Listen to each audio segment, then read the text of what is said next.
Pardon, silenzio per favore. My name is Erich von Däniken. I am the man who 50 years ago came out with the book Recuerdo del Futuro. In the meantime, I'm 83 years old, but the gods love me. I'm very young, I'm still researching. I'm happy to be here in Spain, especially in Barcelona. It's a pleasure for me to speak to all of you. Now, I understand a little Spanish. Yo comprendo un poquito de español, but non lo hablo. I don't speak, that's why I'm very, very happy. Jenny. I'm very happy that I have Jenny to help me here. Okay, it's up to you, to your question now.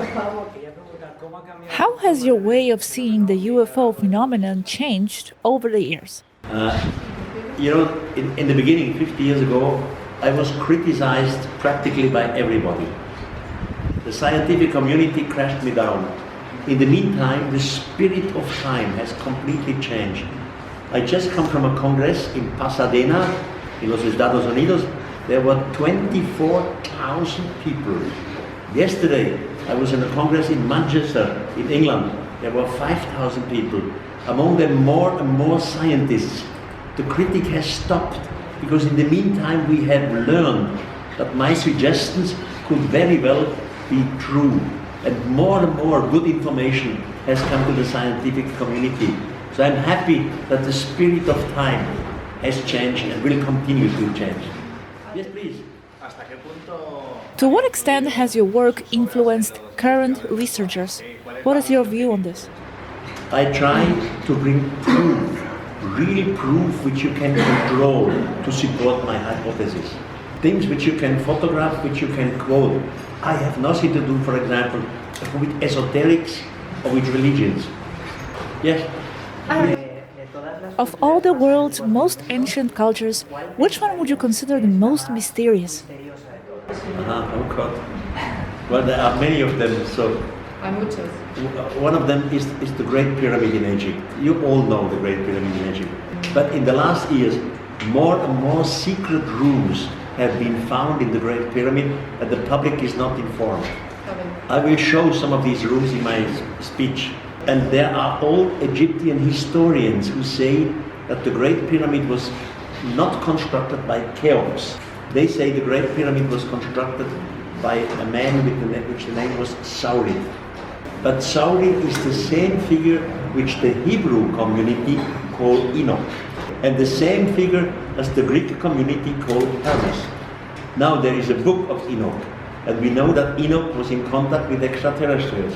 Enoch, in his original book, he never calls the extraterrestrial gods. Never. He never used the word God. He calls them the guardians of the sky. There is a lot. Yeah, please, come on. Do you think we are ready for the official direct contact? Yes.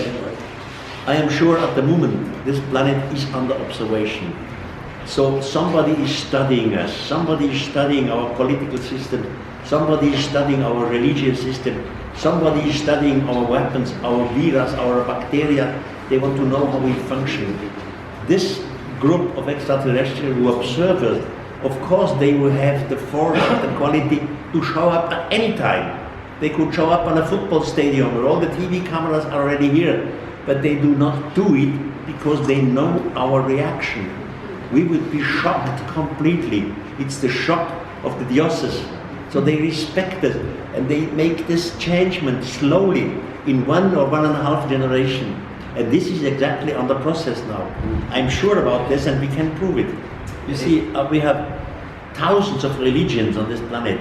And there are millions of people who pray and who are honest people, including their priests. They are honest personalities. But they could not understand the extraterrestrial.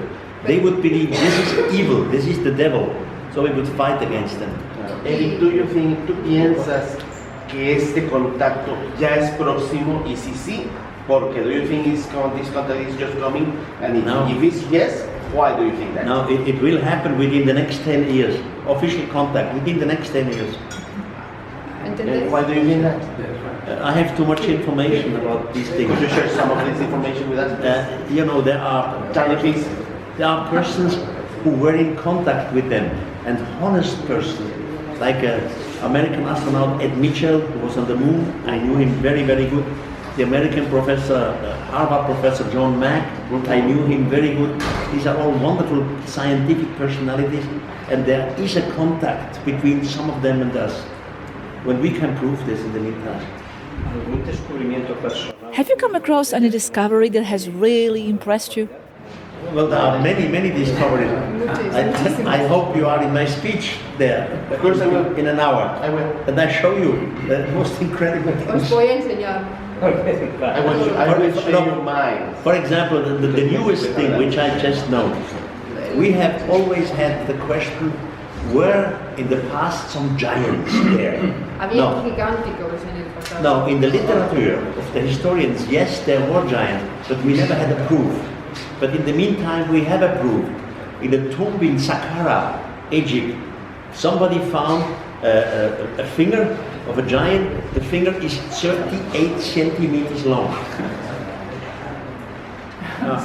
The mythologies of this planet are full of giants, full. Practically every tribe, the ones in the South Sea, the ones in Eskimo, near Alaska, they had no contact together, but in their mythologies they all speak about giants. And the Tayo's footprint, the footprint that Manuel Palacios found? I don't know about that. I was in the Tayo's cave, but that's more than 30 years ago. And I was just in the entry, not in all these tunnels. They told me these tunnels are hundreds of kilometers long. I don't know if this is true or not. What do you think about Zacharias Sitchin? The what? Zacharias Sitchin. Oh, we were very good friends, Zacharias Sitchin and I. He was a very good researcher. He made wonderful translations from Sumerian cuneiforms into English. But he suggested that in our solar system there was a 12th planet, and this is wrong. There is no 12th planet in our solar system. We have modern Sumerian translations. In Germany there is a doctor in Sumerology. His name is Hermann Burgard. And this Hermann Burgard just translated the texts of Encheduanna. Encheduanna was the daughter of Sargon I, 2300 BC. Eric, a question is for the researchers. Actually, the people that is in television is not researching, it's just making recopilations. What do you suggest to those of them that are not real investigators, but just recopilators, internet researchers, let's call them, in order to be more honest or in order to be more efficient in their so-called investigation? What would you suggest them? I suggest that all the journalists and the TV people, the media people, should learn to listen. Listen to the experts which has something to say. And only when you have heard their story, then you can come with critics. But first, listen. In the past, I was attacked so many times, also from the journalists. Me han atacado muchas veces.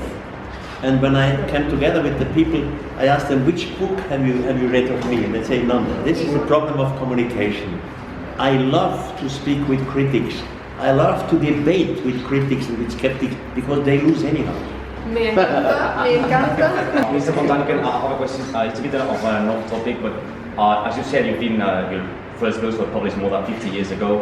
And what do you think about even the people that doesn't follow your theories? You've been a huge cultural influence for the past 50 years in like poets, photographers, directors. I did not understand the real question. What is the real question? What do you think about the cultural influence you've had? The cultural influence? Yeah. Well, on like cinema and movies, book, music. Well, I am very happy. You know, many of these movies which were made, for example, Stargate, Roland Emmerich. Yeah. I spoke to him and he said, of course, I was influenced by your books. Or the movie Prometheus. So I talked to the man, he said, of course, I was influenced of your books.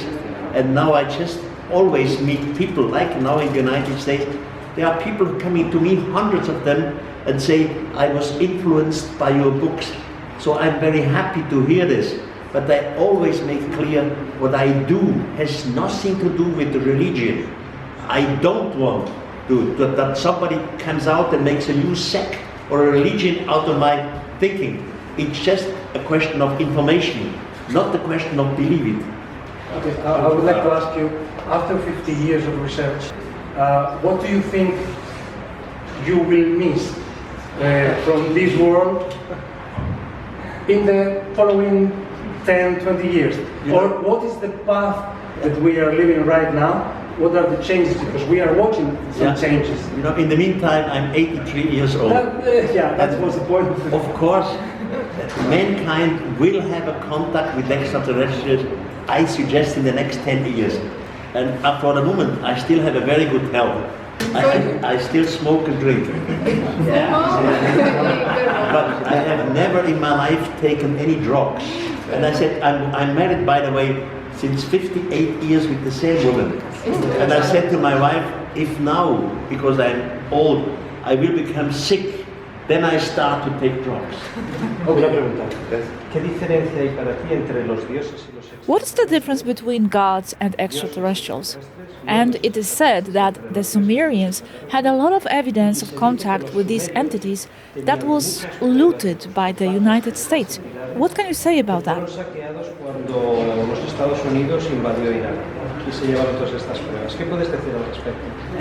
Our forefathers have seen extraterrestrials and they believed that these extraterrestrials are gods. We all know there are no gods. Now imagine I would be right, so we have been influenced by extraterrestrials. The next question is, where did these extraterrestrials come from? Now you can say the others were influenced by other extraterrestrials. So you can play this game through the universe for millions of years. But finally you arrive to a starting point where in every respect with religion you say, here is God, Dios. So finally you are respectful with religion, you say this is God. God and the gods, God is reality, the God of the universe, and the gods is a misunderstanding of our ancestors. What do you think about Corrado Balducci's statements about angels were the extraterrestrials? The angels in the past were the extraterrestrials now in present. Yes, I absolutely agree.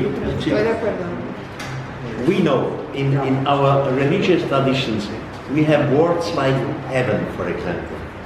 And we have been learned, I was educated as a Catholic. When I was a boy, they taught me, Eric, when you live correctly, when you die, you will go to heaven. They told me heaven is the place of happiness. There you are united with God and the angels. Later, when I was an adult, I learned that in this heaven there was a war. You remember the archangel Lucifer, when they arrives and says to God, we do not serve you anymore. So God asked for the archangel Michael to throw Lucifer out of heaven. If heaven would be the place of absolute happiness, then there would be no confusion, no opposition, no war. Now that story of a war in heaven repeats in many old traditions. So we must change the word heaven into space. The same thing happened with angels. We think angels, they were peaceful, they were lovely. But angels killed, for example, read in the second book of the Kings in the Bible. An angel killed 184,000 Assyrians. You can read this in the second book of the Kings of the Bible. Or the angels had sexual contact with humans. So if angels would be something spiritual, they would not have sexual contact, they would not kill people. So change the word angel into extraterrestrial. Now I have changed two words. I made out of heaven, I made space. Out of angels, I make extraterrestrials. If I do this only with 10 words, I change the complete meaning of the old text.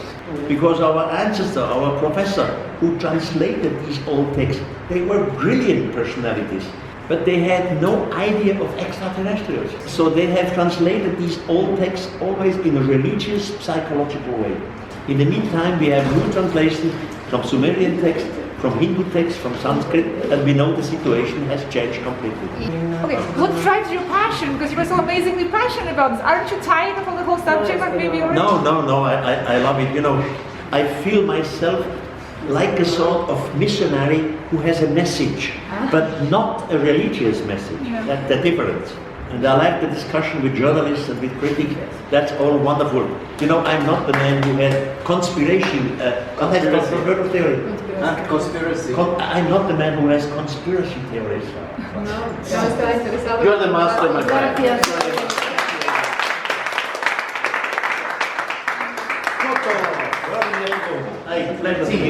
Thank you for my card. Yes, Ramon, what was it here?